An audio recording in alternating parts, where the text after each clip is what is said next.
आज हम transfer of property के बारे में बात करेंगे। Transfer of property.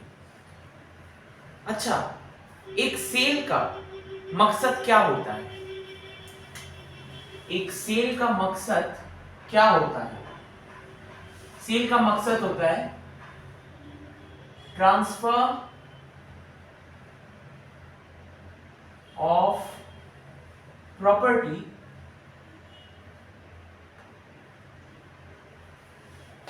For some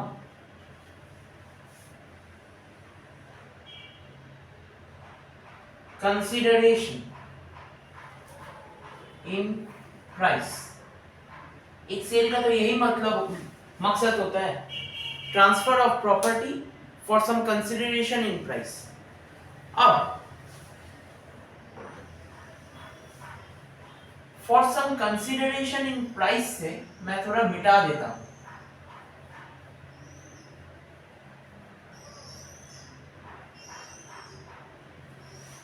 transfer of property ये बचा रहता है। अब ट्रांसफर ऑफ प्रॉपर्टी का मतलब क्या होता है? ट्रांसफर ऑफ प्रॉपर्टी का मतलब होता है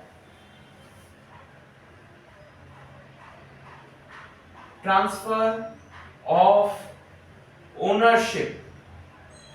जिसके पास प्रॉपर्टी जाएगा वही उस प्रॉपर्टी का ओनर बन जाएगा। अब ओनरशिप के साथ क्या पास होता है? जो ओनर होता है कोई भी प्रॉपर्टी का, उसका क्या और क्या रिस्पॉन्सिबिलिटी आता है?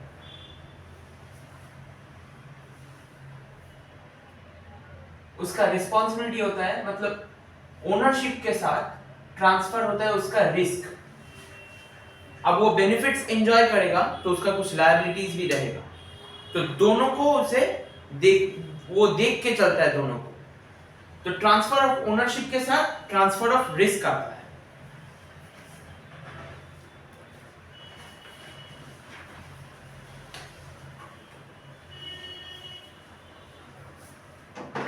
अब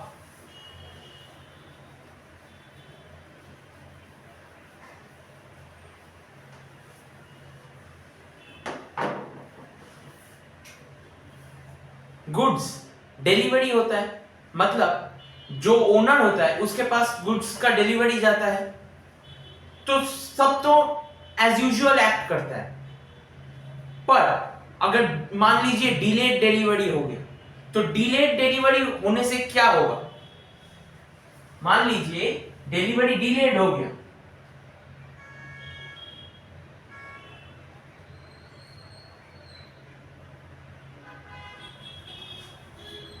इसका दोषी कौन, किसको ठहराया जाएगा? पहले देखना पड़ेगा किसका फॉल्ट है। दो पार्टी होता है, एक तो होता है सेलर, एक तो होता है बायर। अब देखेगा ये डिलीवरी जो डिलेड हुआ वो किसके कारण से हुआ? सेलर के कारण से हुआ या फिर बायर के कारण से हुआ? जिसका कारण से होगा उसी को दोषी ठहराया जाएगा, उसके अगेंस्ट एक्शन लिया जाएगा। अच्छा ठीक है, दोनों पार्टी का किसी का होगा तो उसे उसके अगेंस्ट एक्शन लिया जाएगा, मान लिया। अब मान लीजिए इन दोनों का किसी का भी फॉल्ट नहीं था। सेलर ने एक एजेंसी के साथ कॉन्ट्रैक्ट में आया कि गुड्स बायर को डिलीवर करने के लिए एजेंट का जरूरत है, मतलब जो मिडिलमैन जैसे काम करेगा। तो अगर दोष थर्ड पार्टी का हो जाता है, कोई थर्ड पार्टी का मतलब वो एजेंट या फिर आपका मिडिलमैन बन जाता है, तो थर्ड पार्टी का अगर दोष होता है तो इसमें कौन एक्शन लेगा? कौन थर्ड पार्टी को सू कर सकता है फॉर डैमेजेस? तो इसमें भी देखना पड़ता है कि कौन उसका ओनर है। ओनरशिप जिसका होगा वही एक्शन ले पाएगा। क्यों? क्योंकि गुड्स का बोनाफाइड होल्डर वही, वो ओनर ही होता है। अब ये सब हो गया, डिले डिलीवरी के बारे में हम जान लिए।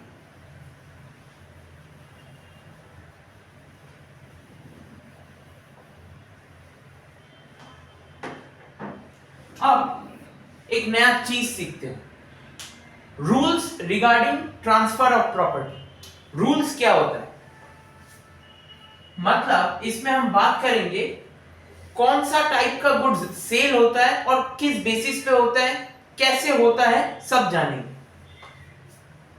तो ट्रांसफर ऑफ प्रॉपर्टी में तीन चीज होता है। ये टीओपी का मतलब मैं ट्रांसफर ऑफ प्रॉपर्टी कहना चाह रहा हूं, शॉर्ट में लिख रहा हूं। ट्रांसफर ऑफ प्रॉपर्टी का तीन टाइप्स है। एक होता है अनअसर्टेन गुड्स का,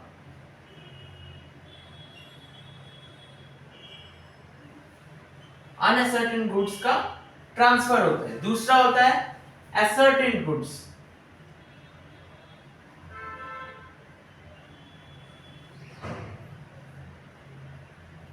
अब तीसरा आपका दिमाग में आएगा कि असर्टेन गुड्स मतलब थर्ड तो स्पेसिफिक गुड्स होगा, नहीं, थर्ड स्पेसिफिक गुड्स नहीं है। थर्ड है सेल ऑन अप्रूवल और ऑन सेल और रिटर्न बेसिस। तो बेसिकली ये दोनों गुड्स है और ये एक प्रोसेस है जो डिफाइन करता है कि गुड्स कब डिलीवरी हो रहा है, कैसे डिलीवरी हो रहा है। तो मान लीजिए पहले अनसर्टेन गुड्स को लेकर बात करते हैं।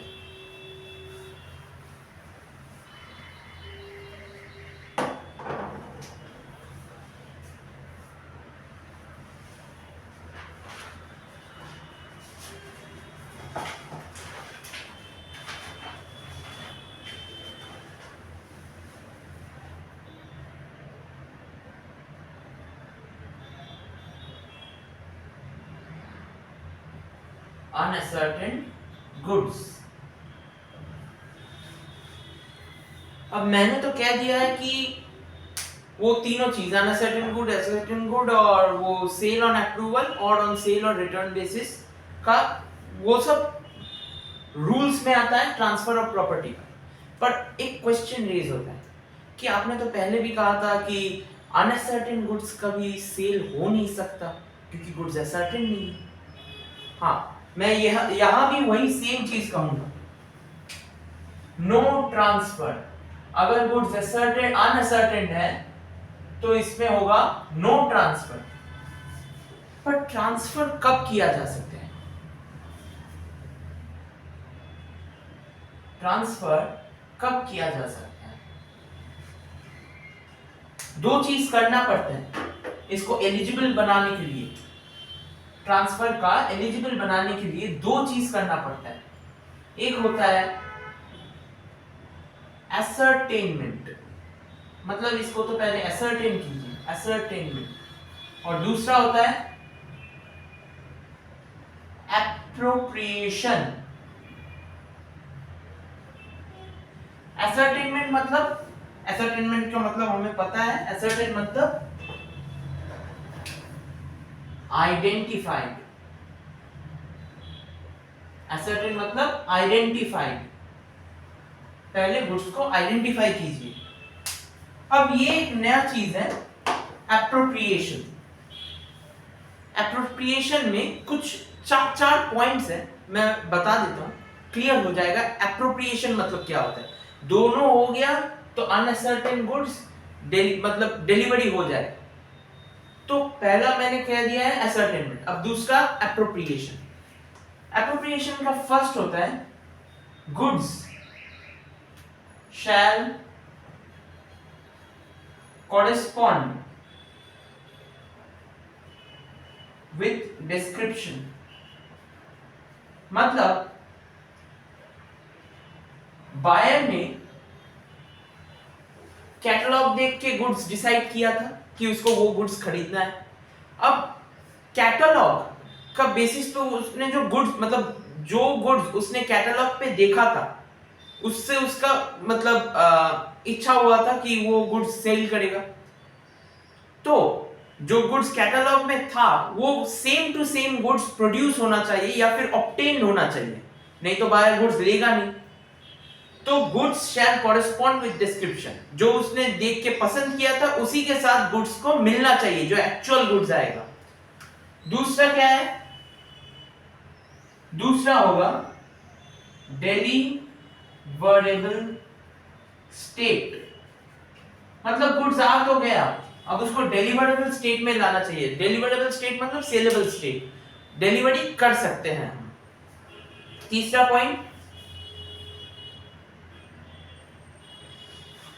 पॉइंट है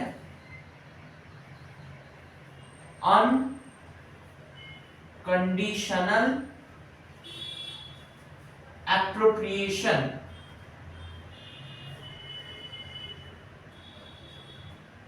अनकंडीशनल एप्रोप्रिएशन मतलब डिलीवरेबल स्टेट में गुड्स आ गया, अब जब सेलर उसे सेल करेगा अनकंडीशनली एप्रोप्रिएट करेगा गुड्स को। अनकंडीशनल एप्रोप्रिएशन मतलब seller will not reserve his right of disposal, buyer को गुड्स देने का वक्त आएगा, वो गुड्स ट्रांसफर कर देगा। और चौथा पॉइंट क्या है, एसेंट ऑफ both the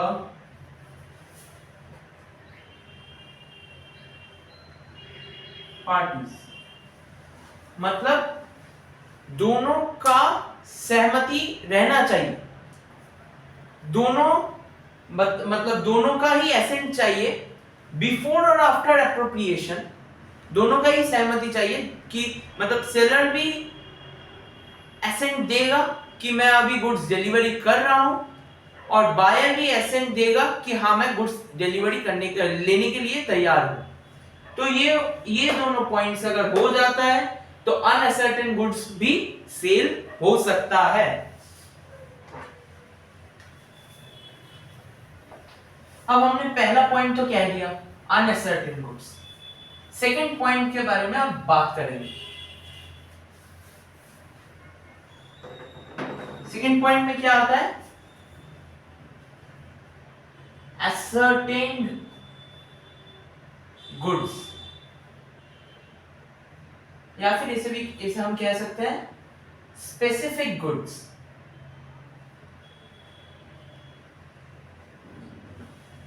अब आपका मन में यह सवाल उठना चाहिए कि ascertained गुड्स तो है, तो इसे रूल्स में लेने का मतलब ट्रांसफर ऑफ प्रॉपर्टी के रूल्स में लेने का क्या जरूरत था, गुड्स तो ascertained है, अब और क्या चाहिए। और एक चीज है जो होता है कि वक्त, time of transfer. Time of transfer बहुत बड़ा चीज है। तो गुड्स ascertained है पर टाइम नहीं मालूम। अगर मान लीजिए टाइम मालूम है, मतलब टाइम भी आपका स्पेसिफाइड है। स्पेसिफाइड का मतलब कि मान लीजिए दोनों ने अपना इंटेंशन दे दिया, मतलब दोनों ने अपना both the parties have given their intention that when the goods is to be transferred and when the goods are to be taken, the delivery, when the delivery of the goods should be taken। तो मान लीजिए intention of the parties अगर हो जाता है, या फिर contract में बोला जाता है कि इस तारीख को, इस डेट को, इस मंथ को हम गुड्स डिलीवर करेंगे, मतलब सेलर, कॉन्ट्रैक्ट में लिखा रहता है कि सेलर इस डेट को गुड्स डिलीवर करेगा और इस डेट को बायर गुड्स लेगा। तो ये अगर कॉन्ट्रैक्ट में लिखा हुआ रहता है तो फिर सब ठीक है, गुड्स ascertained भी है, टाइम ऑफ ट्रांसफर भी हो जाता है। पर अगर ये स्पेसिफाइड नहीं है, नॉट स्पेसिफाइड,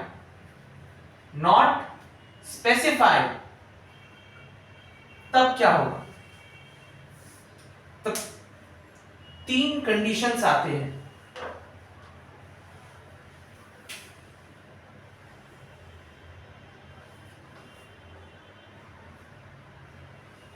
पहला कंडीशन कहता है क्या गुड्स डिलीवरेबल स्टेट में है,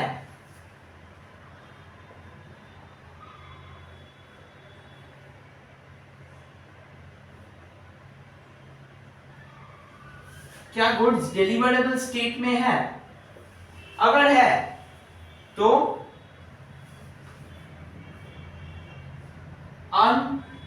अनकंडीशनल एप्रोप्रिएशन हो जाएगा। गुड्स अगर डिलीवरेबल स्टेट में है तो अनकंडीशनल एप्रोप्रिएशन हो जाएगा, गुड्स डिलीवर हो जाएगा। ये आता है आपका सेल ऑफ गुड्स एक्ट का सेक्शन 20 में।